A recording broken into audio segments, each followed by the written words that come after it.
The European Union welcomes a truce during the holy month of Ramadan and urged all parties to engage positively with UN-led peace efforts. The Gulf Cooperation Council affirms that peace talks in Riyadh will include all Yemeni factions.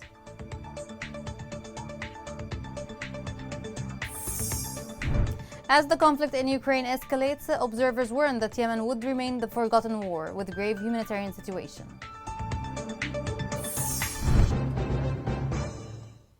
Welcome to Yemen Today TV. This is the English news with me, Rana Swaylam. The European Union called for a truce during the blessed month of Ramadan. It said in a tweet that this truce would be most welcomed to alleviate the suffering of the population in Yemen. The EU encouraged all parties to join UN-led peace efforts to reach a political settlement to the conflict. European Union heads of mission met with Hans Grunberg in a virtual meeting. The parties discussed the ongoing consultations conducted by Grunberg to reach a comprehensive ceasefire and peace deal in Yemen. They reiterated EU support for the UN-led peace efforts. The Gulf Cooperation Council said the coming consultations on Yemen will include all political parties. The prospective consultations are seen by many as a way to get Yemen from its prolonged crisis and a way to end the conflict. More details are in the following report. Representatives from all across Yemen, including Houthi-held capital Sana'a, may attend talks in Riyadh next week to settle the Yemeni crisis. The Gulf Cooperation Council, or GCC, has invited members of Yemen's government and representatives of the Houthi rebels to hold discussions in Saudi Arabia's capital between March 29 and April 7. The goal is to support the UN's incentive to end the 8-year civil conflict. The GCC drive is in response to the Yemeni people's aspirations and the international community's support for an end to the conflict. The GCC has welcomed all components of Yemen and has not excluded anybody, a council official said. This includes politicians, authors, military leaders, women, representatives of civil society, and youth. The consultations will be open to all segments of Yemeni society, and the GCC has emphasized that the solution to resolving the war must come from the Yemenis themselves. According to the GCC, about 500 persons have been invited to the discussions next week. The project will help find a comprehensive solution to Yemen's conflict. The discussions will seek to unify ranks, heal rifts among Yemen's many components, strengthen state institutions, and adopt a strategy that compels them to the consultation table. 6 main factors will come into play, including the military and security access and the establishment of a ceasefire. The political process will also play a significant role in the agenda, along with the strengthening of state institutions and the government, as well as combating corruption. The humanitarian factor, as well as the access of stability and economic recovery through immediate actions to prevent the collapse of the Yemeni currency, will be addressed. The talks will also focus on ensuring stability and recovery so that essential services can continue and donors can provide direct assistance. Previous efforts to resolve the dispute failed owing to a lack of trust between the opposing groups. Yemen's war began in 2014 when the Houthis seized over the capital Sana'a, sparking a civil war that has resulted in one of the world's greatest humanitarian crises.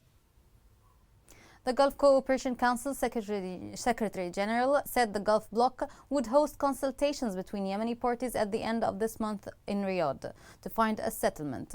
Yemen's political parties have expressed support for invitations sent by the Gulf Cooperation Council. More details are in the following report.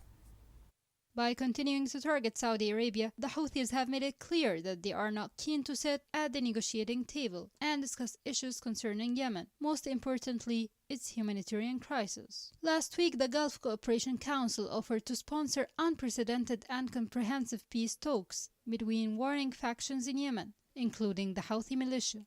However, they refused to attend and reach a compromise that satisfies all parties. It appears that the group is seeking a military solution in the country that is reeling from decades of civil strife and has spawned a massive refugee crisis, leaving millions homeless. While the world is busy with the Ukrainian crisis and its results on currency devaluation, Yemen remains the forgotten war, as the West's gaze is on Ukrainian refugees who are fleeing the Russian missile onslaught and ground offensive. For Yemen, there are solutions closer home which can pull the country out of its long-drawn decades-old cycle of violence. On the other hand, West's tears for the Yemeni people and condemnation of the aggressor are rare, and they only offer lip service while investing little by way of action to help Yemen. Despite the continuous offered humanitarian aid by the United Nations, the aid alone is not enough in a war-torn country. It can help the Yemenis in the short run. However, most Western nations fail to realize that only a political solution will ensure lasting peace in the country. Attempts to solve the conflict continue from the Western side, as Hollywood actress Angelina Jolie visited the country in an attempt to remind the world of the dire nature of the crisis, and urgency is lacking among the global elite. Western nations continue to tiptoe around the core problem, which may lead to expansion of war theater beyond Yemen, and rattle the coalition. Unless the world acknowledges the gravity of the situation in Yemen and support builds for the Arab countries fighting a sectarian foe, Yemen's conflict and humanitarian crisis could spiral out of control. Chief of Staff Lieutenant General Saghir bin Aziz affirmed that the terrorist Houthi militia, along with Iran, do not desire peace and strive to prolong the war. The Chief of Staff reiterated that Yemenis are looking for peace. However, Houthi terrorists and Iran do not want that. He also applauded all efforts aimed at bringing peace to Yemen.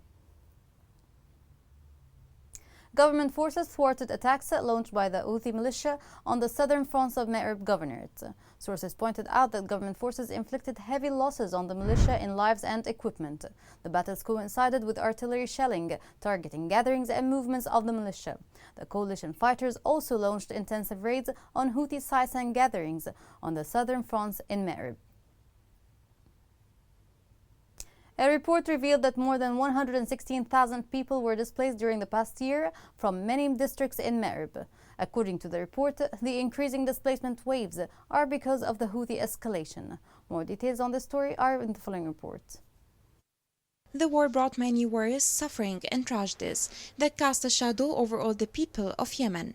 The suffering would be greater with the lives of Yemenis who were displaced by the war from their areas, to live a harsh life whose suffering does not end, no matter how many days or years passed. Yesterday, Yemeni authorities announced that more than 116,000 civilians were displaced in Yemen's central province of Ma'rib in 2021. The figure was provided by the government-affiliated Executive Unit for IDPs Camps Management, who said that over 2.2 million Yemenis had been displaced in Ma'rib province overall since 2014, after it was home to 3 million people before the conflict. The scene in Ma'rib is a gloomy snapshot of how millions of Yemenis are suffering as a result of the 7-year-long conflict. About 154 million informal sites, both large and small, host thousands of families who have sought safety in Ma'rib from across the country. An even larger number of displaced people are staying with locals in the area. As the conflict spread, Yemenis from across the country migrated to Ma'rib, that is previously considered as the safest place in the country. Development of infrastructure and increased economic opportunities over recent years had also made Ma'rib an attractive location. Today, however, with the escalation of the conflict, the situation in Ma'rib has changed. Violence in Ma'rib is intensifying as warring parties fight to claim control over an area that is important for its geographic location, oil and gas resources, and military weight. Violence in Ma'rib is intensifying as warring parties fight to claim control over an area that is important for its geographic location, oil, gas resources, and military weight. A city that has previously hosted 500,000 people, according to local authorities, is now home to nearly 3 million people. Most of the displaced people are totally dependent on humanitarian assistance, although it does not always reach them. The war in Yemen has killed tens of thousands and caused what the United Nations describes as the world's largest humanitarian crisis. The UN have warned that nearly 80% of the country, about 30 million people, are in need of humanitarian assistance and more than 30 million are at risk of starvation. Millions of displaced Yemenis are living in unimaginable conditions, looking forward to a life with more safety and stability, so that they may heal their wounds and tragedies that the war of the Houthi militia gave them. After 5 years of continuous war, 20 million people in Yemen are suffering from hunger and malnutrition. 2/3 of all Yemenis are hungry. The rate of child malnutrition is one of the highest in the world. This makes the international community give more attention and assistance to the war-torn country. More details on this are in the following report. As the world's attention goes to the Ukrainian war, they forgot that people of Yemen need help too, as it's entering its 8th year of conflict. The General Secretary of the Norwegian Refugee Council said, Yemeni people need the same level of support and solidarity that we have seen for the people of Ukraine. She added that the crisis in Europe will dramatically impact Yemenis' access to food and fuel, making an already dire situation even worse. Spokesperson for the International Commission of the Red Cross in Yemen said that since the onset of the Ukraine conflict, that the world have seen the prices of food skyrocket by more than 150%. The United Nations goal before these incidents was to raise more than $4.2 billion for the people of war-torn Yemen by March 15. But when that deadline rolled around, just $1.3 billion had come in, with Yemen importing more than 35% of its wheat from Russia and Ukraine. Disruption to wheat supplies will cause soaring increases in the price of food, and millions of Yemeni families will not know how to get their next meal. The World Food Programme said that the Ukrainian crisis is likely to further increase fuel and food prices, especially grains, in import-dependent Yemen, where food costs have more than doubled in many areas in the past year. The escalation of the conflict in Ukraine is likely to leave more than half of Yemenis in need of food assistance, which could deepen hunger crisis situation and push more citizens into the brutal circle of famine. In Yemen, 2.2 million children, including 538,000, are already severely malnourished, and about 1.3 million women could be acutely malnourished, according to the United Nations report. Yemen's famine to increase fivefold this year due to the Ukrainian war. This came as a statement in the same report, issued by 15 UN agencies. The organization added that 19 million people are likely to be unable to meet their minimum food needs during the second half of 2022. Now it's time for the world to wake up and give some attention for Yemeni people who kept suffering for 8 years, and it seems there is no end to this suffer. Coming next. On the World Water Day, Yemenis struggle to have access to drinking water.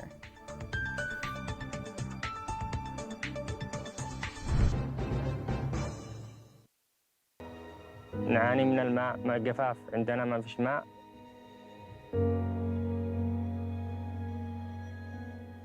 كيف نقدر نعيش والبلاد حار هكذا نحن نحتاج إلى الماء زيادة من ما بدينا نعرف أنفسنا احنا دائما نسافر للماء. طبعا الماء كان المنقول لا يكفي، مثلا ننقل على ظهر الحيوانات 20 لتر 30 لتر ما يغطيش. قال احنا واصل نتعب وديما من بعيد نسافر له سفر نسير بالليل ليل ونهار وهم ينقلوا الماء وعادوا على طوابير وعلى وأبيار من بعد وعادهن ما في بهنش نازفات وأماكن والماء عادوا ما هو صالح حتى للشرب. طبعا المياه كانت هي ملوثة لأنه آبار سطحية مكشوفة، فكانت الرياح تقلب كثير من طبعا الملوثات بحر الآبار. في ناس ماتوا بسبب الكوليرا، بسبب حمى الضنك، بسبب يعني شحة المياه ما فيش والمياه شمات. قبل برمضان في مات كذا واحد بالقرية اللي تحت الحيقاف بسبب فشل كلوي، وكثير من المنطقة عندنا يعانوا من الأمراض الكلى بشكل مستمر.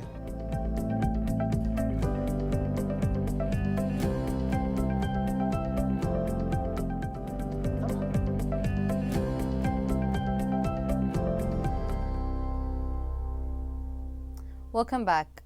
Water truck prices have doubled in most residential neighborhoods in the capital Sana'a. The rise in water trucks comes at a time when the world celebrates the World Water Day. More on that is in the following report. Humans cannot survive with no water. Today, the world celebrates Water Day to raise awareness of the global water crisis. The value of water is about much more than its price. Water has enormous and complex value for our households, food, culture, health, education, economics, and our natural environment. Yemen, on the other hand, has no access to basic services like having clean and safe water. Yemen suffers from serious environmental problems in both water and land resources. With regard to water, Yemen has limited natural freshwater resources and insufficient supplies of drinking water. Since the beginning of the current conflict, women and children have had to walk long distance just to collect a few liters of water for their families. Yemenis have suffered with the lack of water due to the increasing prices of water tanks, which are now the main source of water. The country's healthcare, water, sanitation, and hygiene systems has collapsed completely.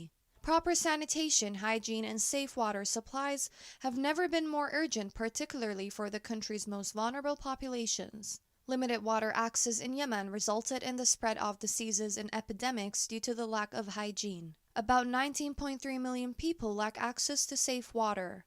Only 10% of displaced individuals have access to secure washroom. 9.4 million people are in need for wash services. An outbreak of diseases like cholera and malaria, as in 2021, UNICEF suspected 26,981,000 cases of cholera. Families are forced to travel long distance in search of public water supplies and working wells. Sometimes, despite their best efforts, they are left without water for several days and suffer the effects of dehydration and lack of sanitation. Yemen's water crisis and its interaction with the conflict will continue to drive the country further to a humanitarian collapse. As Ramadan sets in, people in Yemen are left with no food and water, which leaves them in a dire condition. A human rights network documented the destruction of 27,541 civilian facilities by the Houthi militia. This destruction was documented in the period from June 30, 2018 to December 30, 2021. The Yemeni Network for Rights and Freedoms clarified in a report that residential facilities were the most affected. The Houthi violations varied between total and partial destruction, intrusion, occupation, looting, and tampering with properties. The Houthi militia has decided to run a convoy of support for its fronts by deducting the salaries of the judiciary. A judicial source indicated that the Houthi move is a continuation of the violence approach to looting the dues and salaries of state employees. Yemen is facing a severe education crisis, both in and outside the country. Students studying abroad have difficulty in continuing their scholarships due to lack of funding. More details are in the following report. Yemeni students on scholarships announced that they will continue their protests and sit-ins until their demands are met. The students confirmed that their demands are to pay their financial dues that are delayed for more than a year. In a statement issued by them, Yemeni students in Egypt affirmed that their suffering continues and that they are going through a crisis in light of the delay and accumulation of financial dues for more than a year. The students explained that the new academic year is coming and the students are in dire need for tuition fees to cover their needs, in addition to the accumulation of debts, rents, residence fees, and other important and necessary requirements. Because of the continuous disregard for the suffering of the students on scholarships in Egypt and other countries, without any radical solutions, the students decided to escalate their protest steps. In their statement, the students stressed the need to speed the payment of their dues for the years 2020-2021. From time to time, students on scholarships abroad organize protests to demand the government to pay their dues, which academics believe that the government repeatedly ignored in light and the difficult conditions not only in Yemen but all over the world. A government official confirmed that the humanitarian relief in Yemen has declined significantly over the past year. He added that the decline has accelerated the collapse of food security, noting that the government is looking for funds to curb the crisis. Yemeni families are struggling to make a living due to high prices and the scarcity of cash.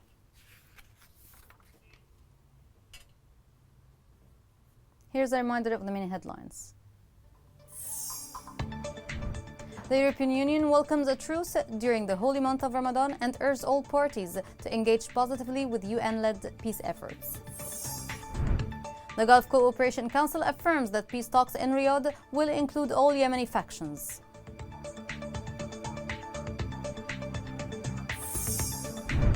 As the conflict in Ukraine escalates, observers warn that Yemen would remain the forgotten war with grave humanitarian situation. This is the end of the news. For more, follow us on Facebook, Twitter, and YouTube at Yemen Today English. Thank you for watching. Have a great day.